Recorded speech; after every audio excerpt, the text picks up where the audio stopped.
अस्सलाम वालेकुम, hi and hello and sports pulse में आप सबको खुश आमदीद कहती हूँ। और जनाब वर्ल्ड कप का 13th एडिशन इंडिया में जारी है। मैचेस हम इंजॉय कर रहे हैं और अब फाइनली जो कि सुपर 4 टीम है जो कि सेमीफाइनल खेलेंगी वो हमारे सामने आना शुरू हो चुकी हैं कि जिनमें सबसे पहली टीम है वो टीम के जो कि है होस्ट नेशन यानी कि इंडिया की टीम। इंग्लैंड को हराने के बाद इंडिया की टीम ने जनाब अपनी जगह पक्की कर ली है सेमीफाइनल में और सबसे पहले सेमीफाइनल में जाके बैठ गई है। और जो इसकी वजह है वो उनकी अच्छी परफॉर्मेंस है। कोई कुदरत का निज़ाम नहीं है, कोई तुक्केबाजी नहीं है, कोई अनप्रडिक्टेबल अप्रोच नहीं है, किसी के कंधे नहीं है जनाब। सिर्फ और सिर्फ डेडिकेशन है, हार्ड वर्क है, टीम वर्क है। और जबकि अगर हम इसके मुकाबले में पाकिस्तानी टीम की बात करते हैं जो कि एशिया कप से पहले नंबर 1 टीम थी और जी pace attack number 1 batters ranking के अंदर, और एशिया कप से जो बिखरने का सिलसिला शुरू हुआ वो अभी तक हल नहीं हो पाया, यानी टीम सिमट नहीं पाई, यकजा नहीं हो पाई, मैदान में बिखरे हुए हैं। जो आपकी परफॉर्मेंस है वो बद से बदतर होती जा रही है। क्या वजह है इसकी? अक्सर लोग मुझसे पूछते हैं कि भाई आपकी टीम के अंदर तो इतने अच्छे अच्छे खिलाड़ी हैं लेकिन टीम परफॉर्मेंस आपकी उस तरह से नहीं है। अगर आप अभी भी पाकिस्तानी जो प्लेयर्स हैं उनकी इस वर्ल्ड कप में परफॉर्मेंस, इंडिविजुअल परफॉर्मेंस उठा के देखेंगे तो आप हैरान हो जाएंगे कि भाई इतने अच्छे अच्छे प्लेयर्स हैं आपके, इतना अच्छा परफॉर्म कर रहे हैं तो टीम क्यों नहीं जीत पा रही है। अब्दुल्ला शफीक की बात करें तो ये जो 6 मैचेस खेले हैं उसके अंदर वो 260 प्लस रन बना चुके हैं। गालबन 90 का स्ट्राइक रेट है उनका, एवरेज भी बेहतर है। बाबर आजम की बात करें तो 3 हाफ सेंचुरीज बना चुके हैं और 200 प्लस रन है इनके भी, और जो स्ट्राइक रेट है वो भी 80s के अंदर है।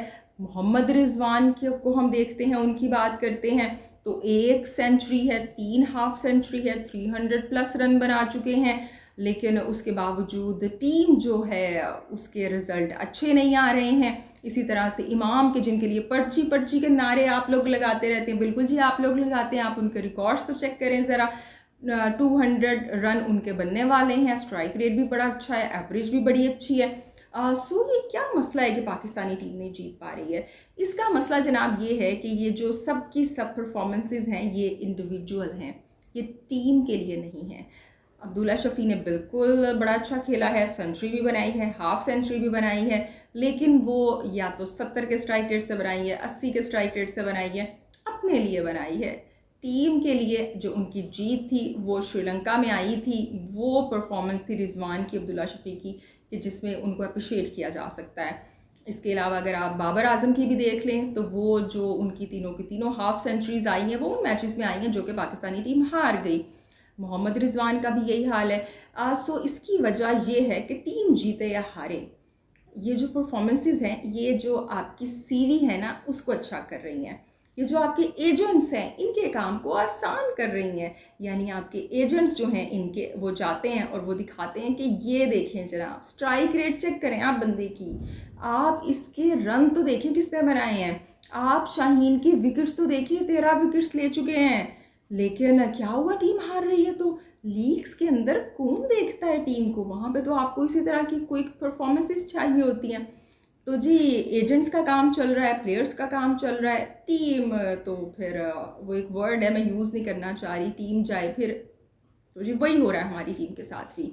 और इसके अंदर जो जिम्मेदारी है वो इन सब पे आती है, चाहे हम ज़का अशरफ साहब की बात कर लें यहाँ पे, या इससे पहले के जो हमारे चेयरमैन थे, या ये जो पूरा सिस्टम है, हम चीफ सेलेक्टर की बात कर लें, इंजमाम की बात कर लें, या जो इससे पहले हमारे चीफ सेलेक्टर थे या फिर जो कोचेस थे उनकी बात कर लें, या इन प्लेयर्स की बात कर लें।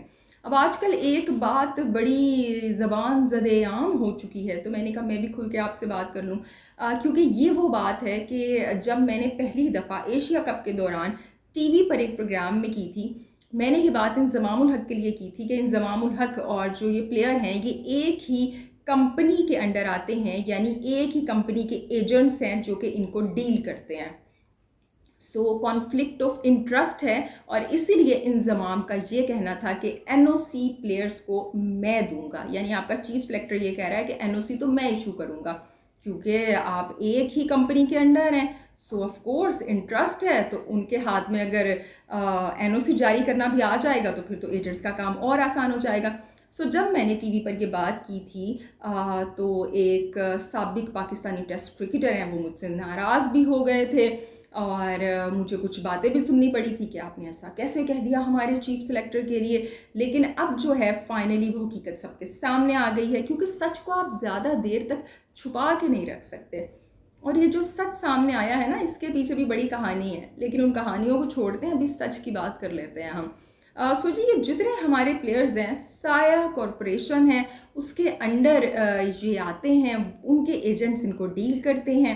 स्क्रीन पर आप अपनी देख सकते हैं, साया कॉरपोरेशन है और इसके अंदर जो हैं हमारे प्लेयर्स जो हैं वो ये वाले जो प्लेयर्स हैं इनको ये डील करती है। इसके अंदर आपके बाबर आजम हैं, कैप्टन है जनाब आपके मोहम्मद रिजवान हैं इसके अंदर, और हमारे पेसर नंबर 1 शाहीन शाह अफरीदी भी हैं, फ़खर ज़मान भी इसके अंदर आ जाते हैं। अब आपको समझ में आया क्यों टीम के साथ ट्रैवल करते हैं। मोहम्मद वसीम जूनियर हैं, मोहम्मद हसनैन हैं जी इसके अंदर।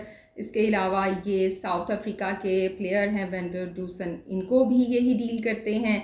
मोहम्मद इरफान को भी, यासिर शाह को भी, यानी इनका इतना बड़े लेवल पे काम कर रहे हैं। हैदर अली भी इसी के अंदर और जनाब ये फ़हीम अशरफ हैं, सुहेब मकसूद हैं और भी दीगर कई नाम हैं। ये न्यूज़ीलैंड के प्लेयर हैं और इसके अलावा खुशदिल शाह हैं और अमाद बट हैं, ये डोमेस्टिक के प्लेयर हैं। और जी अबरार अहमद हैं जो रिज़र्व में बैठे हुए हैं। ये इनका मिशन है, वियन है, प्लेयर्स के लिए काम करते हैं, टैलेंट को सामने लेकर आते हैं। मोहम्मद इखलाक भी इसके अंदर हैं और मोहम्मद और मुश्ताक अहमद भी इसके अंदर हैं। और ये जी आ गए हमारे चीफ सेलेक्टर, आ गए इंज़मामुल हक, ये भी इसके अंदर है। सो ये साया कॉरपोरेशन है जो कि बेसिकली इन सारे प्लेयर्स को डील करती है। यानी कि ये जो आप इनको एड्स में देखते हैं और ये जो लीग साइन करते हैं, ये इन्हीं को, मतलब ये जो कॉरपोरेशन है उसके अंदर ये हम इनके एजेंट्स किरदार अदा करते हैं और प्लेयर्स को ये सारे एग्रीमेंट्स करवाते हैं उनके।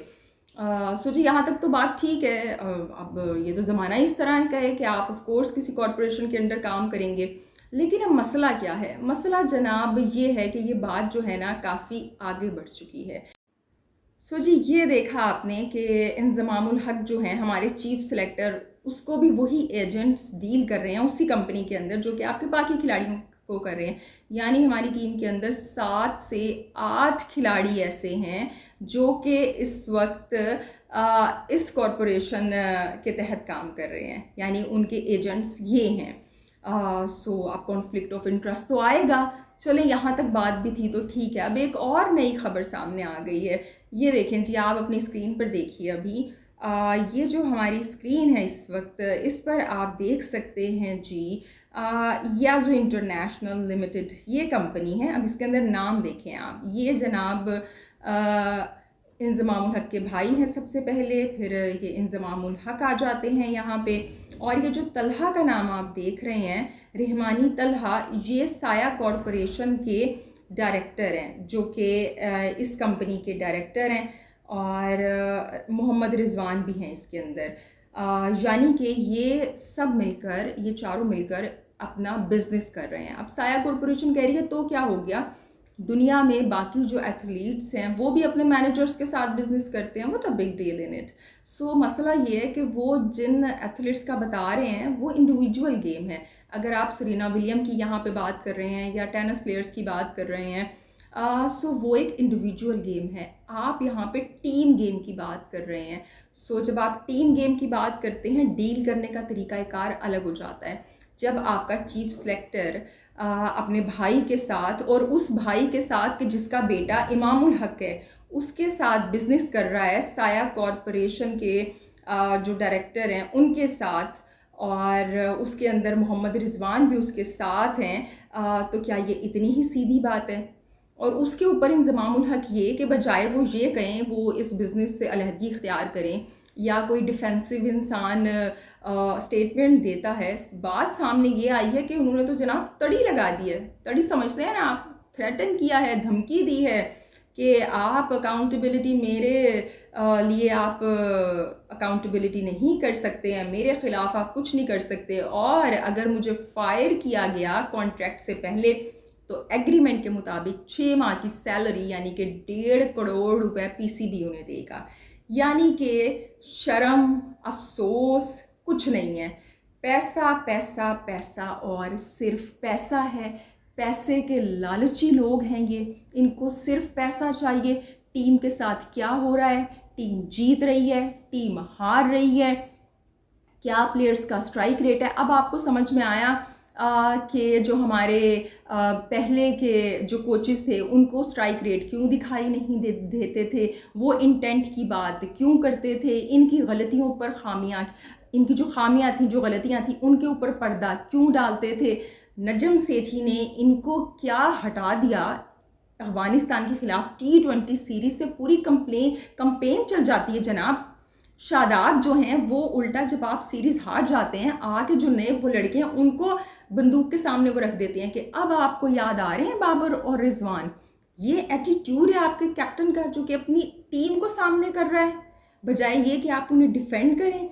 ये जो शाहीन शाह अफरीदी हैं, बाबर की कैप्टनसी की बात क्या आ गई, वो कह रहे हैं कि बाबर के अलावा तो हम कोई नाम ही नहीं सुनना चाहते हैं। ये वो सारी वजूहात है जो रातों रात कंपेन्स इनके हक में चल जाती हैं, क्योंकि सारों के इंटरेस्ट एक दूसरे के साथ वाबस्ता हैं और इसके अंदर पाकिस्तान की क्रिकेट तबाह हो रही है, पाकिस्तान की टीम को ख़राब किया जा रहा है, जो नया टैलेंट है उसको सामने आने नहीं दिया जा रहा। जो आपके अपने ग्रुप के लोग हैं, जिनके साथ आपकी दोस्ती है, जो कि बिजनेस में हिस्सेदार हैं आपके, सिर्फ वो टीम में आएंगे, सिर्फ वो जगह बनाएंगे, और जो आपकी बात नहीं मानेगा उसको आप टिश्यू पेपर की तरह उठा के बाहर फेंक देंगे। ये एटीट्यूड है आपका पाकिस्तान की टीम को चलाने का। ये एटीट्यूड है आपका उस नेशन के लिए जो कि आपसे मोहब्बत करती है। और आप हमसे कहते हैं रिजवान कि हमारे लिए कहते हैं तुम जीतो या हारो, हमें तुमसे प्यार है। ये हमारे प्यार का नाजायज़ फ़ायदा उठा रहे हैं आप लोग। आज मैंने पहले भी कल प्रोग्राम में कहा था, आज मैं फिर आपसे कहती हूँ, मैं आज के बाद जितने ये फेक हीरोज़ हैं, जिन ब्रांड्स में ये आ रहे हैं, इन एजेंट्स के ज़रिए किसी माइलो के कमर्शियल में आ रहे हैं, कोक के कमर्शियल में आ रहे हैं, जिसके मर्ज़ी कमर्शियल में आ रहे हैं, मैं आज से उन तमाम प्रोडक्ट्स का बायकॉट करती हूँ। मुझे इस पैथेटिक परफॉर्मेंस के साथ ये एज ए हीरो नहीं चाहिए पोर्ट्रे होते।